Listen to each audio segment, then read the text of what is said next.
रुचि ma'am. Yes sir. मेरा नाम विनोद है।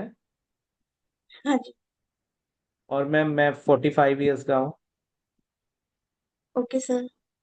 मैम टैरो के बारे में मैंने सुना बहुत है। आपके बारे में भी मुझे कईयों ने रेफर किया कि रुचि मैम बड़ा अच्छा बताती हैं। बट मुझे अभी ऐसे टैरो पे उतना यकीन हुआ नहीं है। सर तो मैम आप मुझे कुछ ऐसा बताएं जिससे मुझे यकीन हो जाए टैरो पे। सर कोई कह रहा था कोई सेल्टिक रीडिंग होती है, कुछ होता है जिससे मतलब टैरो रीडर अपने आप बहुत कुछ हमारे बारे में बता देता है, जान लेता है।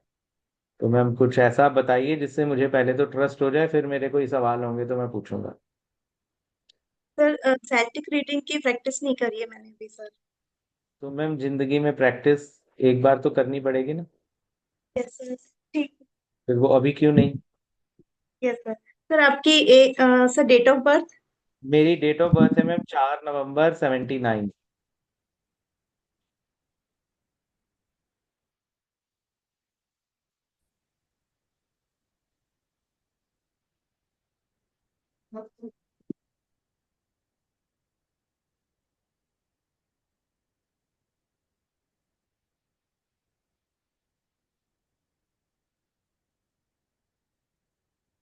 ओके सर, आपका साइकिक नंबर 4 है और डेस्टिनी नंबर 5 है।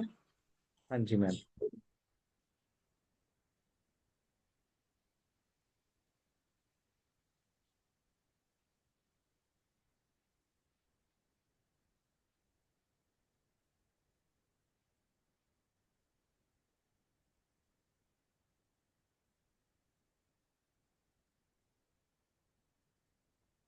सर नोट्स में से देख सकती हूँ। हाँ डेफिनेटली देख भी सकते हैं, और अगर कहीं मिस कर रहे हो कि कौन सा कार्ड किस चीज के लिए है तो पूछ भी सकते हैं, हम सब हेल्प करेंगे। ठीक है, तो स्पेसिफाई करते हुए बताइएगा, पहला कार्ड निकालने से पहले बोलिएगा ये कार्ड किस चीज के लिए है।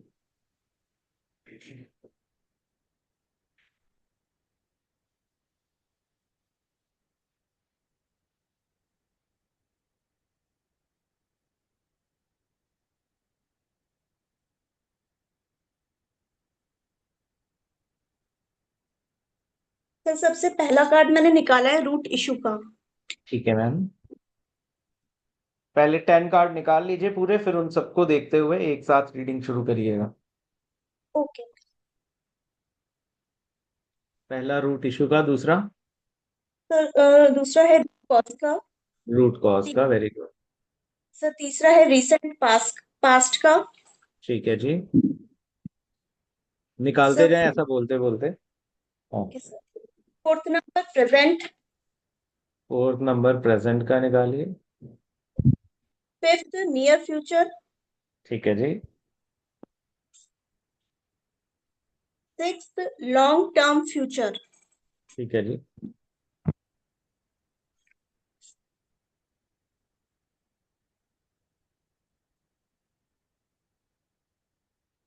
Sir seventh card personal life. ठीक है जी।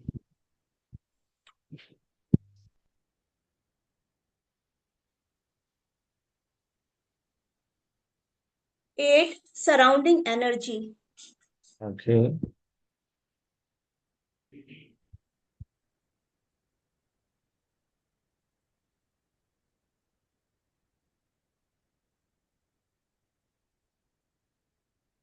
Ninth is for fear and challenges.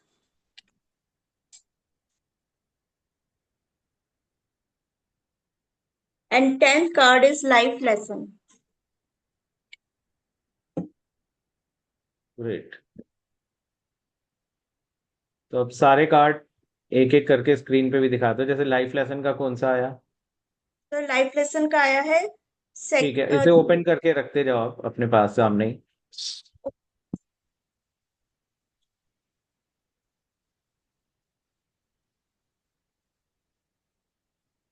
Fear challenge का कौन सा था। तो फियर चैलेंज का था। इससे जस्ट पहले वाला कार्ड उल्टे अब मैं खुलवा रहा हूँ।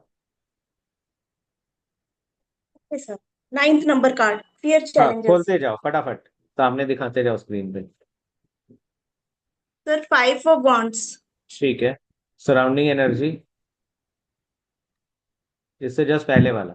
मैं रिवर्स पूरा खुलवा रहा हूँ, इससे जस्ट पहले वाला कौन सा? ओके।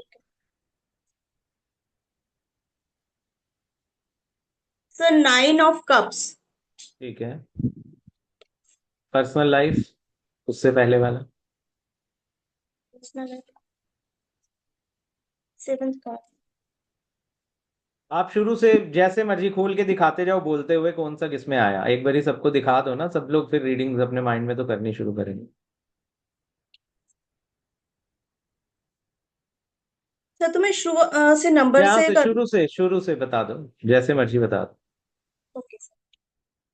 सर रूट इशू का कार्ड आया है 3 ऑफ स्वॉर्ड्स। ठीक है। रूट कॉज का कार्ड आया है 8 ऑफ कप्स। ठीक है। सर रिसेंट पास्ट का कार्ड आया है the moon. Okay.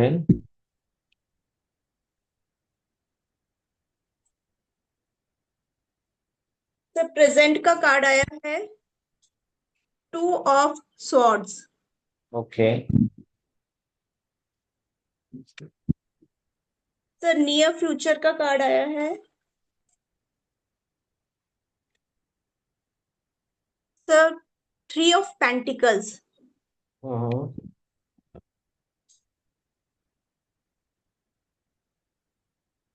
Sir long term future.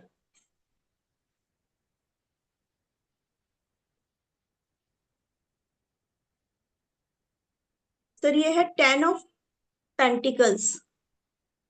ठीक है।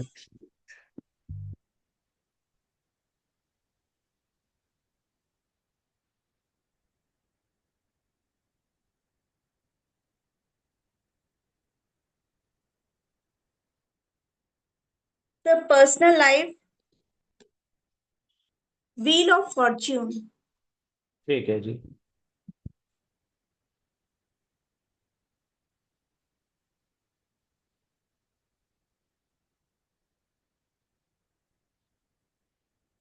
Sir surrounding energy.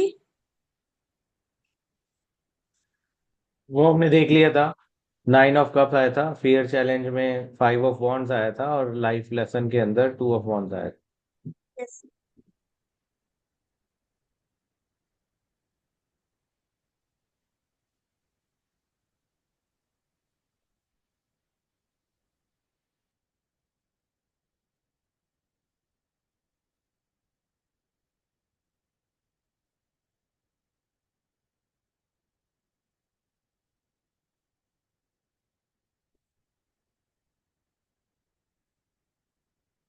तो विनोद जी, ये आपके लाइफ से रिलेटेड कार्ड्स ओपन हुए हैं।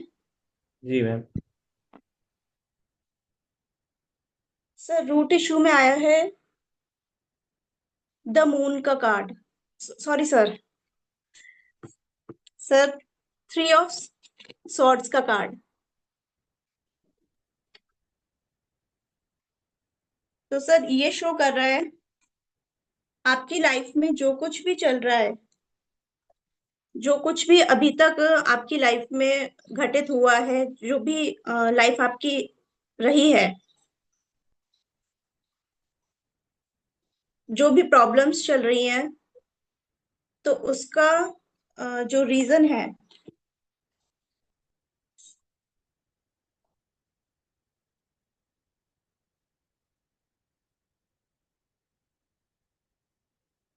सर जो रूट इशू है वो ये शो कर रहा है कि दिल टूटने को शो कर रहा है, और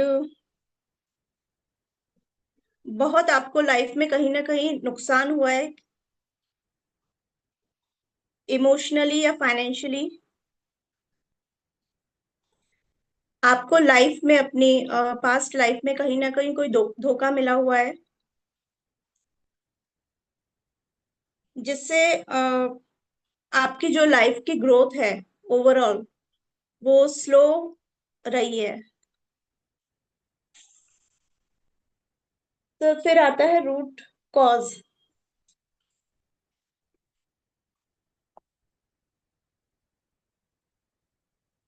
सर रूट कॉज में जो कार्ड आया है, 8 ऑफ कप्स का। 8 ऑफ कप्स ये शो कर रहा है कि जो आपकी लाइफ में जो भी प्रॉब्लम्स रही है उसका जो रूट कॉज है, जो बेसिक जो कारण है वो क्या रहा है।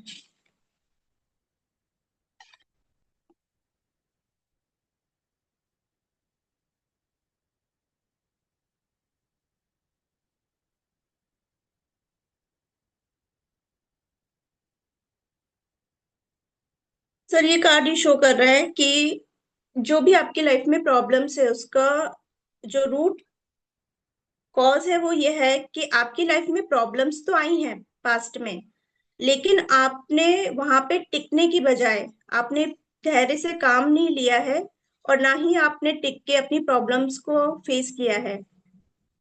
आप हमेशा अपनी प्रॉब्लम्स से भागे, और अगर आप उन प्रॉब्लम्स को टिक कर और पेशेंस के साथ आप उनका सामना करते, तो आपकी लाइफ में आज ग्रोथ अलग तरह की होती।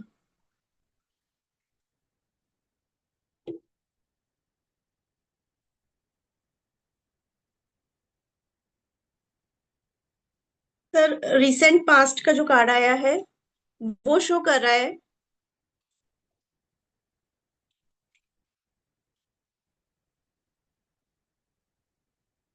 द मून का कार्ड।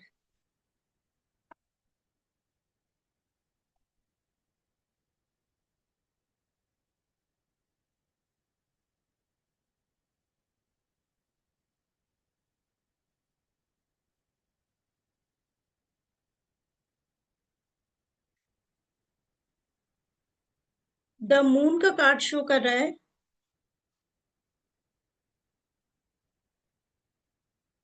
कि कहीं ना कहीं अभी रिसेंट पास्ट में या अभी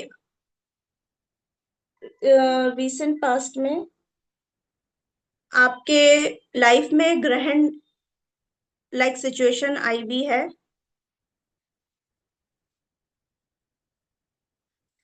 जो ग्रहण को रिप्रेजेंट कर रही है, वाइब्रेशन भी जो है वो खास अच्छी नहीं रही है अभी आपकी रिसेंट पास्ट की। ये कार्ड में शो कर रहा है कि कोई किसी थर्ड पर्सन का इन्वॉल्वमेंट आपकी लाइफ में रहा है, जिसकी वजह से प्रॉब्लम्स क्रिएट हुई हैं।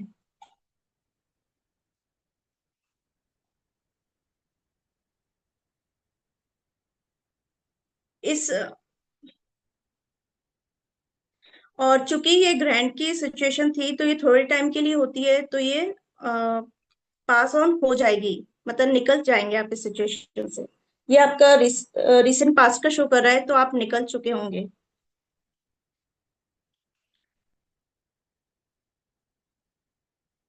तो फिर आता है प्रेजेंट।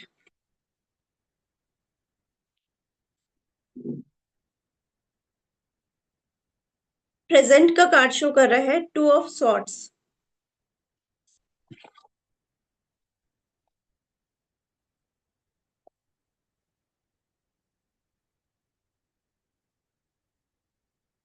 ये आपकी प्रेजेंट की जो लाइफ की कंडीशन है उसे शो कर रहा है।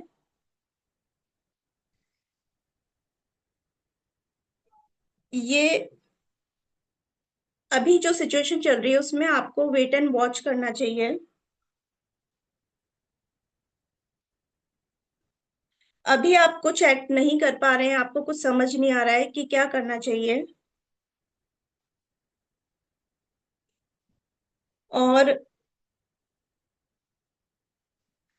आपको अपनी लाइफ का डिसीजन अपनी आंखों से अपनी सोच समझ से लेना होगा। लेकिन क्योंकि आंखों पे पट्टी बंधी हुई है तो वो डिसीजन आप ले नहीं पा रहे हैं, तो उस पट्टी को आपको हटाना होगा।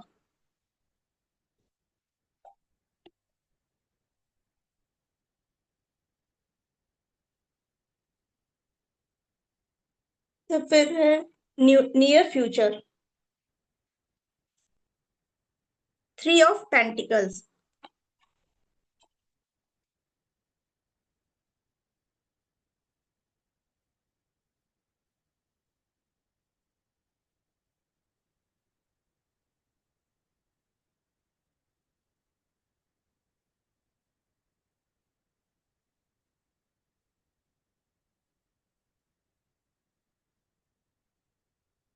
ये कार्ड शो कर रहा है थ्री ऑफ पेंटिकल्स कि नियर फ्यूचर में आपकी लाइफ में जो भी प्रॉब्लम्स या जो भी इश्यूज चल रहे हैं, तो उन्हें सॉल्व करने के लिए आप अपनी फील्ड से रिलेटेड या आपके कोई गुरु हो या गुरु लाइक पर्सन हो, उनका आप एडवाइस सजेशन उनसे ले सकते हैं। उससे आपको आपकी लाइफ में जो भी इश्यूज चल रहे हैं, प्रॉब्लम्स चल रही हैं, उनको सॉल्व करने में मदद मिलेगी।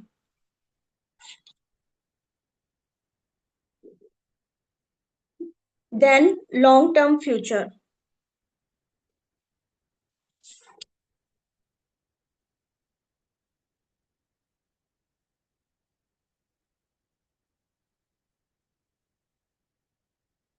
लॉन्ग टर्म फ्यूचर में व्हील ऑफ फॉर्च्यून का कार्ड आया है। Wheel of fortune personal life में आया था। तो व्हील ऑफ फॉर्च्यून, सर मुझे लगता है आगे पीछे मैंने लगा दिए हैं कार्ड्स। कोई नहीं, मैं बता देता हूँ। Wheel of fortune personal life में आया था, बाकी कार्ड बताते जाओ, मैं बता दूंगा किसके लिए आया था। इसीलिए मैं कहता था वो पहले दिखाते जाओ, ओके ओके। ताकि कंफ्यूजन नहीं हो। और कौन कौन से कार्ड है, I will tell you. Sir two of wands। वो था एकदम लास्ट वाला, लाइफ लेसन। लेसन का। सर देन है सर उससे पहले वाला कार्ड है फाइव ऑफ wands। ठीक है, वो आया था फियर चैलेंज।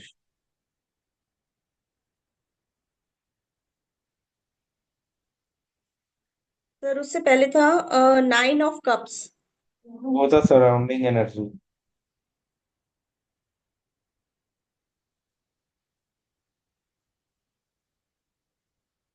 सर उससे पहले था टेन ऑफ पेंटिकल्स। ये था long term future.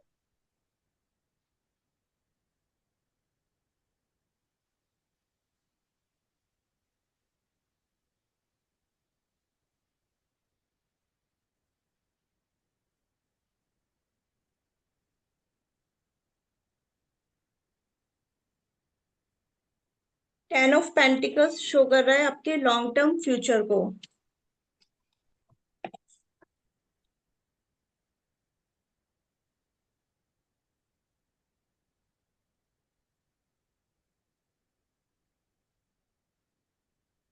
Ten of pentacles में क्योंकि डॉग्स शो हो रहे हैं, वो ईगो को रिप्रेजेंट करते हैं। और इसमें जनरेशन गैप को भी दिखाया गया है। अ, आपकी लाइफ में या तो आपकी फैमिली में आपके बुजुर्ग और आपके बच्चों से आपकी अ, मतलब आपके बीच में जो अंडरस्टैंडिंग है उसमें कहीं ना कहीं कुछ कमी है, या फिर जो रिलेशन है वो ज्यादा अच्छे नहीं है।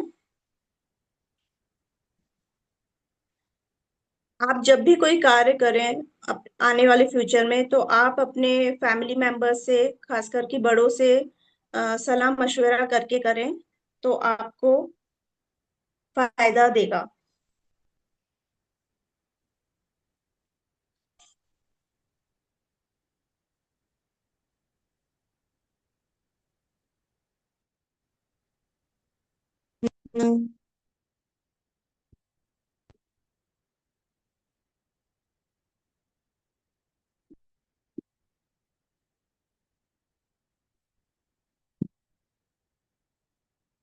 Wheel of Fortune.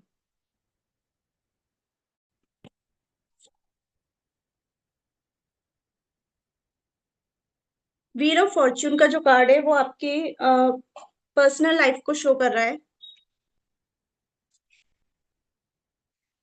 क्योंकि ये 1 नंबर का कार्ड है, ये सूर्य का कार्ड है। और ये किस्मत बदलने वाला समय है आपका पर्सनल लाइफ का।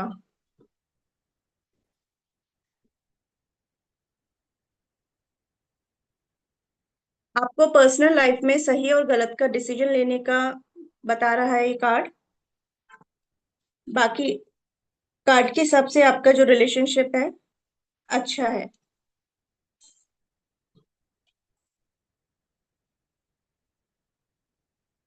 Then surrounding energy. Surrounding energy में नाइन ऑफ कप्स का कार्ड आया है।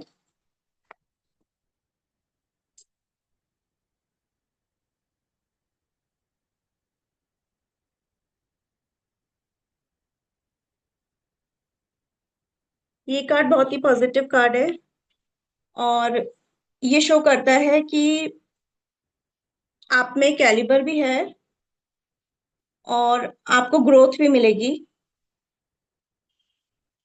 आप बस जो भी चाहते हैं उसमें आप मेहनत करना शुरू कर दीजिए।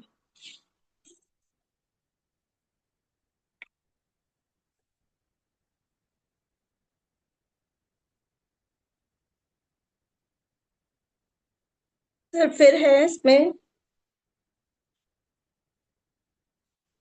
Fear and challenges.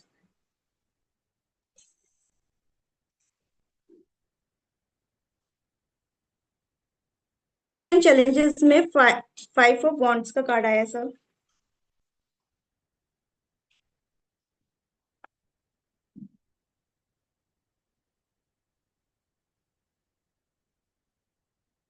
Five of wands का कार्ड ये शो कर रहा है कि आपको किसी भी तरह के डिस्प्यूट से बचने की जरूरत है, चाहे वो पर्सनल लाइफ में हो या प्रोफेशनल लाइफ लाइफ में। जहां कहीं भी डिस्प्यूट के चांसेस हो वहां से आप बचें।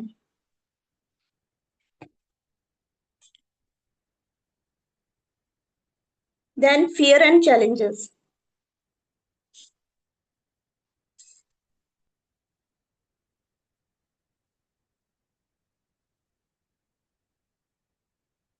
सो देन है लाइफ लेसन। लाइफ लेसन में जो कार्ड आया है वो है टू ऑफ वॉन्ड्स का कार्ड।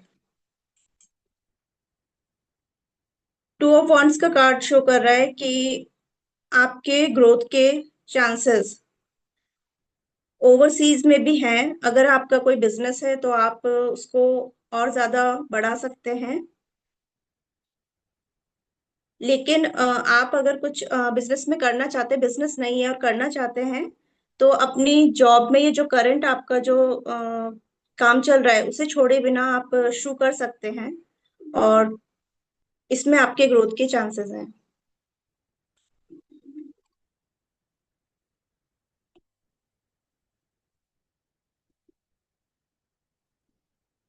अ, इसके जहाँ कहीं भी आपको लाइफ में प्रॉब्लम्स आ रही हैं तो उसके लिए रेमेडी के तौर पे आप कर सकते हैं, क्योंकि आपका साइकिक नंबर 4 है और डेस्टिनी 5 है।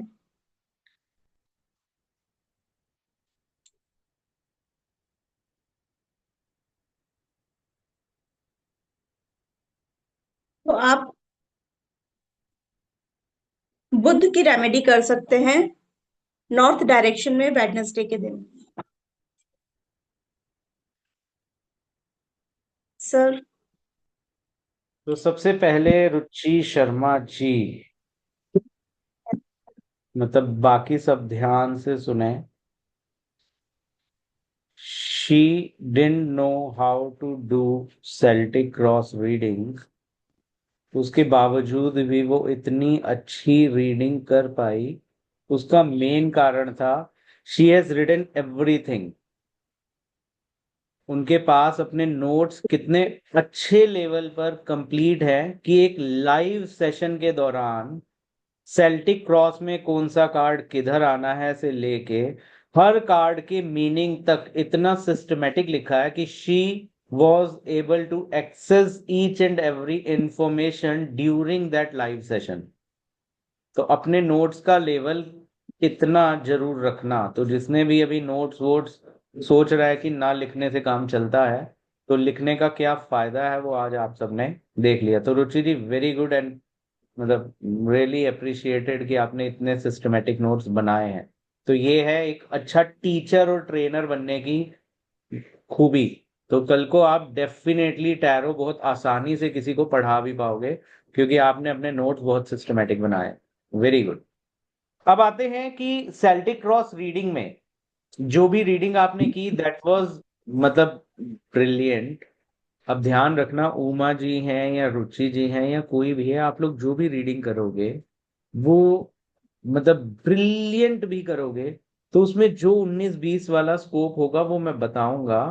तो उसे इस तरह मत लेना कि आपके द्वारा की गई रीडिंग खराब थी या मैं उसमें जबरदस्ती की कमी निकाल रहा हूं। तो एम इज नॉट दैट।